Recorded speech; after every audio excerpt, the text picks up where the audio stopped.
نے فرمایا تھا کہ میں وہ نظام لے کے آؤں گا کہ ایک عورت مقام حرا بہت دور تھا مکے سے، فرمایا ایک بی بی اکیلی مقام حرا سے چلے گی اور وہ مکے آئے گی، مدینے آئے گی، اسے کسی کا ڈر نہیں ہوگا، اکیلی چلے گی۔ ہم تو اپنی جوان بچی اپنے محلے کی گلی میں رات کو اکیلی نہیں بھیج سکتے، حالانکہ بڑے کیمرے، بڑی خفیہ ایجنسیاں، بڑے ادارے، لیکن میرے رسول پاک بظاہر کوئی کیمرہ نہیں، کوئی خفیہ ادارہ نہیں، فرمایا میں وہ نظام لاؤں گا، مقام حرا سے عورت اکیلی چلے گی اور مدینے آئے گی، سوائے اللہ کے کسی کا خطرہ نہیں ہوگا۔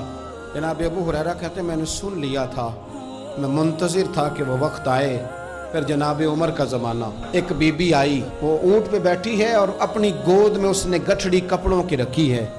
فرماتے ہیں جب مسجد نبی کے باہر اس نے اونٹ بٹھایا، میں نہیں کوئی اور بات کر رہا تھا، پوچھا کہاں سے آئی ہو؟ کہنے لگی مقام حرا سے۔ اکیلی آئی ہو کہ کوئی ساتھ تھا؟ کہنے لگی اکیلی تھی۔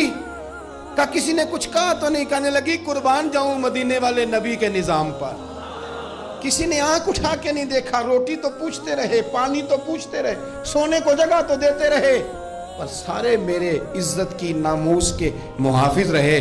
حضرت ہریرہ کہتے ہیں بی بی اس بندے سے باتیں کر رہی تھی، میری آنکھیں چھم چھم آنسو بہا رہی تھیں اور میرے زبان سے بار بار نکل رہا تھا اللہم صلی علی محمد وعلی آل محمد صلی اللہ علیہ۔ اور صاحبو یاد رکھو ابھی تک برادری کا سسٹم ہے، ابھی تک اونچ نیچ ہے، ابھی تک لوگ کہتے ہیں یہ فلانی برادری تو یہ فلانی برادری۔ میرے رسول پاک صلی اللہ علیہ وسلم نے وہ نظام دیا کہ جس میں حضرت عثمان غنی کو ان کے بھائیوں نے، کزنوں نے میٹنگ پہ بلایا اور بلا کہا تجھے کل بھی بلایا تھا تو آیا ہی نہیں، اچھا تو ہمارا بھائی ہے۔ تو عثمان غنی کہنے لگے تم نے باپ دادا کے نام پہ بلایا تھا تو میں آ گیا تھا، ورنہ بھائی بھوئی والی بات کوئی نہیں۔ کیا مطلب؟ فرمانے لگے تم نہیں میرے بھائی، تم میرے نبی کا کلمہ ہی نہیں پڑھتے۔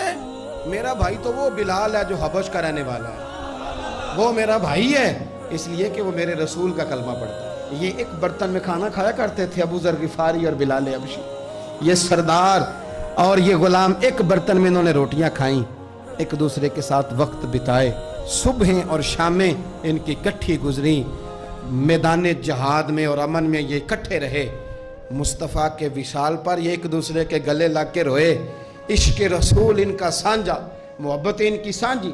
یہ والا ماحول پاکستان میں دینے کے لیے پاکستان بنایا گیا تھا۔